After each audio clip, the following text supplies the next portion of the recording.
मेरा नाम सोनी है और मेरी शादी को 1 साल हो गया है। मेरे पति का नाम गुड्डू है। वो एक बिजनेसमैन है और वो मुझे बहुत प्यार करते हैं। हम सब मुंबई में रहते हैं। मैं अपनी ज़िंदगी में बहुत खुश हूँ। मैंने एमएससी साइंस में किया हुआ है। पढ़ाई कंप्लीट करते ही मेरे मम्मी पापा ने मेरी शादी कर दी। मैं एक बहुत ही सीधी सादी औरत हूँ। मैं अभी 25 साल की हूँ। अब मैं मेरी स्टोरी आपको बताती हूँ जो मैंने बहुत हिम्मत करके लिखी है। इसके बारे में मेरे घर में किसी को भी नहीं पता है। जब मैं कॉलेज में पढ़ती थी तब बहुत से लड़के मुझे घूर घूर कर देखते थे, यहाँ तक कि सर और प्रिंसिपल भी, क्योंकि मेरा साइज़ 36 का है। मुझे उन सब का गंदी नज़र से देखना बहुत ही ख़राब लगता था। पर मैंने जैसे तैसे पढ़ाई पूरी कर ली और अब तो शादी को 1 साल भी हो गया है। 28 दिन को हमें एक रिश्तेदार की शादी में जाना था, इसीलिए मैं बहुत एक्साइटेड थी। हम 4-5 दिन पहले जाने वाले थे, पर मेरे पति को अचानक बिजनेस के लिए कानपुर जाना था, इसीलिए मेरे पति और ससुर जी तो वहाँ जाने वाले थे। अब रिश्तेदार की शादी है तो किसी को तो जाना ही था, सो अब मैं ही शादी में जाने वाली थी। मेरी सासू जी तो ज़्यादातर बीमार ही रहती है, वो तो कहीं जा नहीं सकती, इसलिए मैं ही जा रही थी। और मैंने पैकिंग शुरू कर दी, जिसमें मेरे कपड़े और कुछ सामान डाल दिए। 21 जून को मेरे पति और ससुर जी तो कानपुर चले गए। 22 को सुबह 6 बजे मेरी ट्रेन थी दिल्ली के लिए। सुबह हुई और मैं टैक्सी करके स्टेशन पहुंच गई और ट्रेन का वेट करने लगी। थोड़ी देर बाद ट्रेन आई। मैं उसमें चढ़ने लगी, पर मेरा बैग बहुत भारी था, सो मुझसे उठाया नहीं जा रहा था। अचानक अंदर से किसी ने मेरा बैग ऊपर रखा और मैं भी ट्रेन में चढ़ गई। अपनी सीट पर जाकर बैठी और उस आदमी को थैंक्स बोली। थोड़ी देर बाद सो गई। करीब 2 बजे तक मैं उठी और अपना मुंह धोया, बाल ठीक किए और वापस सीट पर बैठी।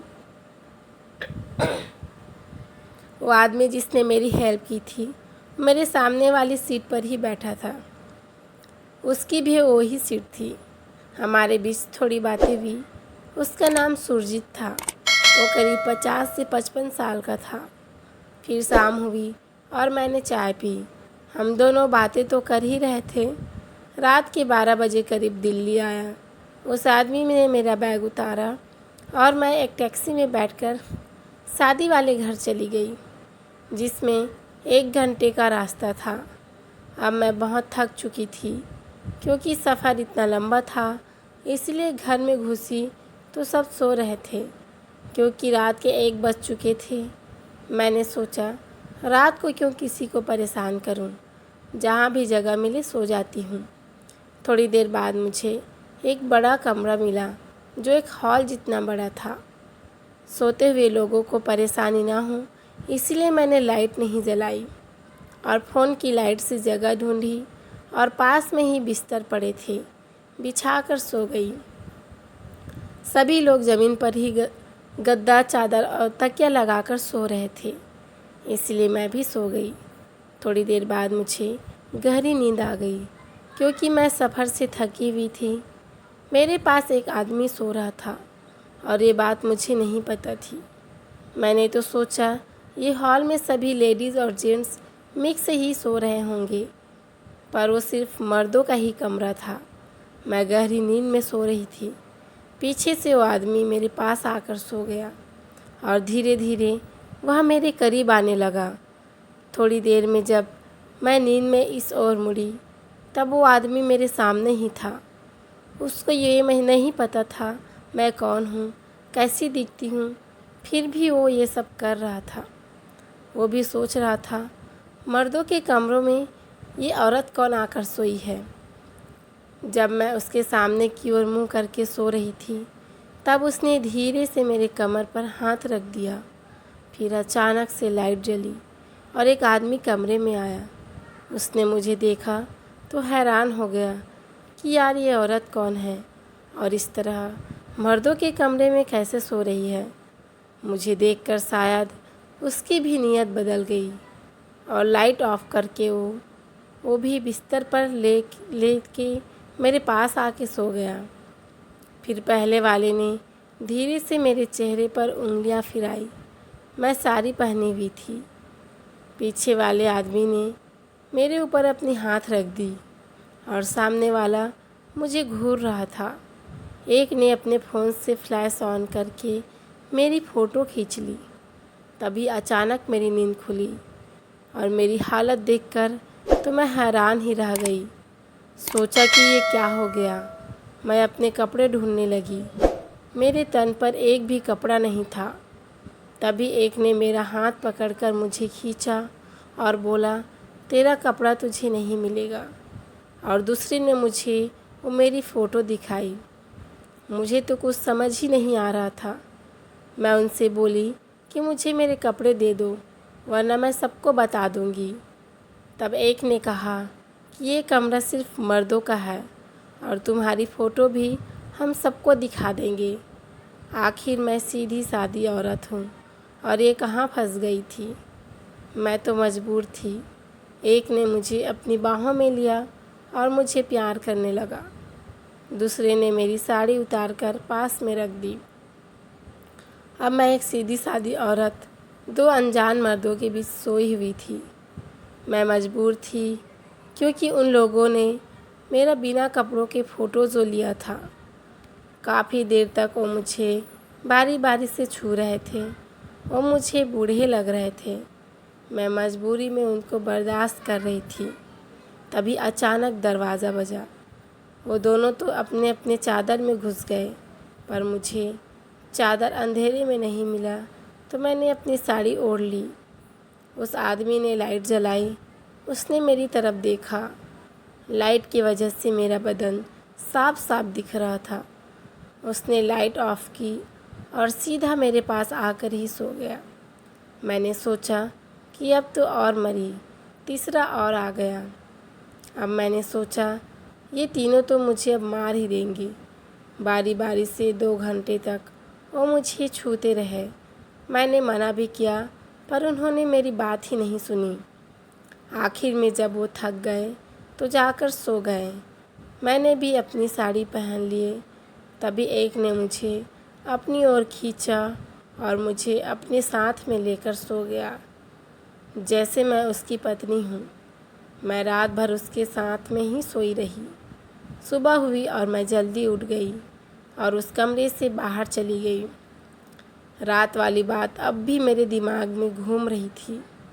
मैंने नहाया धोया और एक अच्छी सी साड़ी पहनकर शादी वाले घर में ऐसे मिल गई जैसे कल कुछ हुआ ही न हो। आंटी ने मुझसे कहा कि प्रियंका तुम कब आई? मैंने कहा आंटी रात को आई। फिर सभी लोग शादी के कामों में बिजी थे। तभी मैंने 3 बूढ़े लोगों को मुझे घूरते हुए देखा। करीब 55 से 60 के लग रहे थे।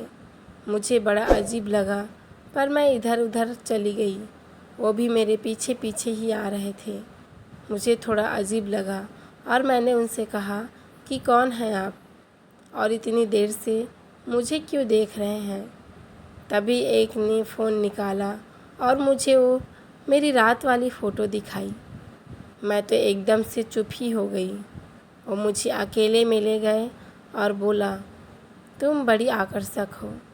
उनकी ये लैंग्वेज सुनकर मैं वहाँ से चली गई। आखिर करती भी क्या? जैसे ही वापस इधर आई तो मैंने उस आदमी को देखा जो ट्रेन में मेरे साथ था। मैं उसके पास गई और बोली, आप यहाँ?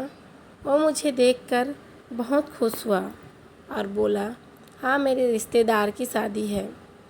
मैं उसके लिए चाय लेकर आई और उसने चाय पी। मुझे थैंक्स बोला। हम दोनों में अच्छी दोस्ती हो चुकी थी। घर में काफ़ी मेहमान आए हुए थे। हम भी बातें कर रहे थे अपने परिवार के बारे में। ये सब उसने बताया कि उसके एक बेटा है जो 21 साल का है और हमने बहुत सारी बातें की। मैं हूँ एक सीधी सादी औरत, पर हूँ फ्रैंकली। किसी से भी दोस्ती कर लेती हूँ। रात वाला बूढ़ा था जिसने मुझे छुआ था। मैं उसके पास गई और वो तीनों पास में ही खड़े थे। उन्होंने मुझसे कहा, आज तो बहुत ही सुंदर लग रही हो। मुझे ये सब सुनकर बहुत ही बुरा लगा, पर कुछ नहीं कर सकती थी। मैंने कहा, क्या है, क्यों बुलाया मुझे? तो उन्होंने कहा, आज रात का क्या प्लान है? मैंने कहा, ये क्या मजाक है, ये सब यहीं ख़त्म करो। वो बोले, आना तो तुम्हें पड़ेगा क्योंकि तुम्हारे फ़ोटोज़ हैं हमारे पास। अब मैं कुछ भी नहीं कर सकती थी। मैंने उनको बोला कि रात को 12 बजे मैं कहूँ जहाँ आ जाना। फिर वो इधर उधर चले गए। मैं भी शादी की रस्मों में लग गई। जैसे जैसे रात हो रही थी मेरी धड़कन तेज़ हो रही थी। मैंने आंटी को बोला कि कोई कमरा है खाली जहाँ मैं रह सकूँ। कल रात को बहुत परेशानी हुई सोने में। आंटी ने बोला, बेटा बहुत से कमरे हैं, जहाँ तुम्हारी इच्छा हो वहाँ सो जाओ। मैंने एक अच्छा सा खाली कमरा ढूंढ लिया और अपना सामान ले जाकर वहाँ रख दिया। 10 बजे उन तीनों ने कहा कि आना कहाँ पे है। मैंने मेरा कमरा बता दिया, जैसे कि मुझे उन लोगों का इंतज़ार है, पर ऐसा नहीं था। ये मेरी मजबूरी थी। रात के 11 बजे मैं नहाने चली गई और साड़ी खोलकर गाउन पहन लिया। वो गाउन जिसमें से मेरा गला चेस्ट तक पूरा दिख रहा था और मेरे उभार की लाइन भी दिख रही थी। नीचे की तरफ साइड से कटे थे तो मेरी टांगें भी दिख रही थी घुटनों तक, क्योंकि गाउन के नीचे मैंने पेटीकोट नहीं पहना था। रात के 12 बजे तक सभी घर वाले सो गए और मेरे कमरे का दरवाज़ा बजा। मैंने खोला तो वो तीनों बूढ़े थे। अंदर आए और मैंने दरवाज़ा बंद कर दिया। मुझे बिस्तर पर लिटा दिया और तीनों मेरे पास बैठे थे। मुझे घूर रहे थे जैसे कि अब वो मुझे नहीं छोड़ेंगे। वो बोले, हम चले जाएंगे पर एक शर्त है। मैंने कहा, अब क्या लोगे? सब कुछ तो ले लिया मेरा। वो बोले, आज दिन भर तुम्हें हमारे साथ घूमने चलना होगा। मैं अब पराए मर्दों के साथ कैसे घूमने जाती, पर मैंने हाँ कर दी। मैं भी फ्रेश हुई, नहाई और अच्छी सी साड़ी पहनकर बाहर आ गई। सबके साथ एंजॉय कर रही थी। तभी मुझे सुरजीत मिला, वो ट्रेन वाला, और हमने ही हेलो हाय किया और कुछ देर बातें की। फिर दोपहर के 11 बजे उन तीनों में से किसी का फ़ोन आया और बोला, गेट के बाहर आ जाओ, हम रेडी हैं। मैं गेट के बाहर गई तो देखा एक लग्जरी कार खड़ी थी जिसमें वो तीनों बैठे थे। मैं भी उस कार में जाकर बैठ गई। उनमें से एक कार चला रहा था और दो पीछे मेरे पास बैठे थे। दोनों ने कहा, अब यहाँ से क्या लेना है? उन्होंने कहा, तुम्हारे लिए कपड़े। मैं थोड़ी खुश तो हुई क्योंकि ये मुझे कपड़े दिला रहे थे। वो कपड़े वाला भी मुझे गंदी नज़रों से देख रहा था। शायद सोच रहा था कि कल किसी और के साथ तो आज किसी और के साथ, वो भी 3 लोगों के। उन्होंने मुझे एक साड़ी दिलाई जो नेट वाली थी और जिसका ब्लाउज स्लीवलेस था, मतलब सिर्फ पत्तियों वाला, पीछे से कमर पूरी दिख रही थी, और एक ड्रेस जो छोटी सी स्कर्ट और छोटा सा टॉप था और पीछे सिर्फ एक डोरी से बंधा हुआ था। उन्होंने कहा, जाओ इसे पहन के आ जाओ। मैंने उन्हें मना कर दिया क्योंकि मैंने ऐसी ड्रेस कभी नहीं पहनी थी और मैं एक सीधी औरत हूँ, इसीलिए सिर्फ साड़ी पहनती थी। उन्होंने कहा, चुपचाप पहन के आओ, वरना तुम्हें पता ही है हम क्या करेंगे।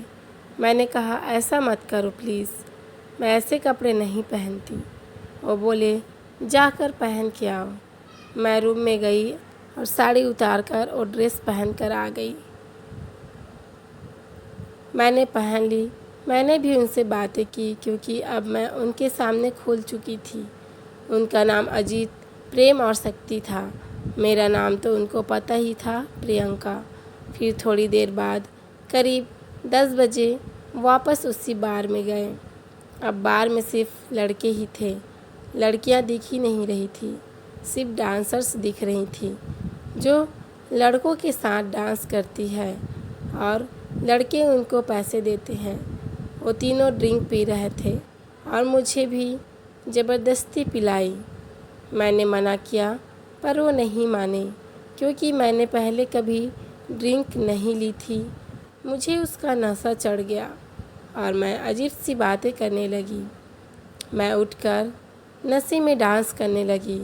सारे लड़के मुझे गंदी नज़रों से देख रहे थे। 28 दिन को शादी थी और बारात 27 को आने वाली थी। 2 दिन तक वो रात को रोज़ मुझे छूते थे। जब 27 को बारात आई तो सब बारात के स्वागत में लग गए। मैं भी काम में अपना हाथ बटा रही थी। आज काम वगैरह हो गया और 27 रात महिला संगीत का प्रोग्राम था, तो मुझे भी वहाँ जाना था। रात के 10 बज चुके थे। जब मैं अपने रूम में तैयार हो रही थी, तभी अचानक रूम का दरवाज़ा बजा। उस वक्त मैं गाउन में थी और मेरे बाल खुले हुए थे, एकदम मस्त लग रही थी। मैंने दरवाज़ा खोला तो देखा 2 आदमी थे। उन्होंने कहा, बाहर सारे बाथरूम फुल है, तो क्या हम आपका बाथरूम यूज़ कर सकते हैं? अब वो बाराती थे तो मैं उन्हें मना भी नहीं कर सकती थी। मैंने कहा, आ जाइए। उस वक्त मैं गाउन में थी और मुझे शर्म भी आ रही थी थोड़ी।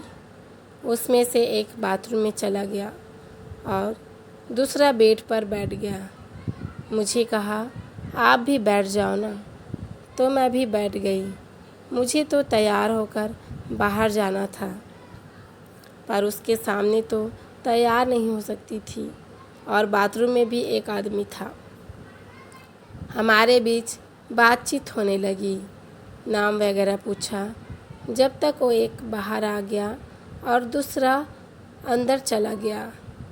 वो जो नहाकर बाहर आया, उसने कपड़े नहीं पहने थे। मैं शर्म के मारे लाल हो गई। सोचा, किसी पराए अनजान मर्द के सामने मैं यही गाउन में बैठी हूँ, वो भी नीचे पेटीकोट भी नहीं पहना और वो भी अपने कपड़े नहीं पहन कर आया है। यही खड़ा था। मुझे बोला, तुम भी तैयार हो जाओ। मैंने सोचा, ये ऐसे कैसे बात कर रहा है। फिर कहा, हो जाऊंगी, पहले आप तैयार हो जाओ और बाहर जाओ। उन्होंने कहा, हमें तो टाइम लगेगा, तुम हो जाओ तैयार। अब मैं उनके सामने कैसे तैयार होती, और बाथरूम में भी एक पहले से था। वो मेरे पास आकर बैठ गया और मेरी पीठ सहलाने लगा। मैंने कहा, आप ये क्या कर रहे हैं? तभी दूसरा भी आ गया बाहर, तो मुझे पता चल गया कि अब क्या होने वाला है। उन्होंने मुझे छुआ। मैं मना कर रही थी, पर वो नहीं मान रहे थे और एक ने मुझे छूना शुरू कर दिया। उन्होंने कहा कि उन 3 बुड्ढों ने हमें तुम्हारे पास भेजा था और बोला था कि तुम एक प्यार सी औरत हो, और उनकी बात सही निकली। पर मैं क्या करती, ये मेरी मजबूरी थी। वो मुझे बाथरूम में ले गए और फिर साथ में हमने नहाया और वो तो कपड़े पहनकर चले गए। मैं भी साड़ी पहनकर बाहर आ गई। जैसे तैसे शादी हुई और मैं भी ट्रेन पकड़कर वापस मुंबई के लिए निकल पड़ी। वहाँ तो मैं पूरी तरह क्या बन चुकी थी। करीब 10-12 लोगों ने मेरे साथ में एक सीधी सादी औरत थी। ट्रेन में मेरे साथ वही आदमी था जो मेरे साथ जाते वक्त ट्रेन में था। जब मैं मुंबई स्टेशन पर उतरी तो मैंने उस आदमी को गले लगा लिया। उसने भी कहा, आप ये क्या कर रही हो? मैंने कहा, आप बहुत अच्छे हैं, क्योंकि मैं उसके साथ इतनी देर रही पर उसने कुछ नहीं किया था मेरे साथ, और मैं अपने घर चली गई। दोस्तों, आपको स्टोरी कैसी लगी? यदि आपको स्टोरी पसंद आए तो प्लीज़ चैनल को लाइक, शेयर एंड सब्सक्राइब करें। Thank you for watching.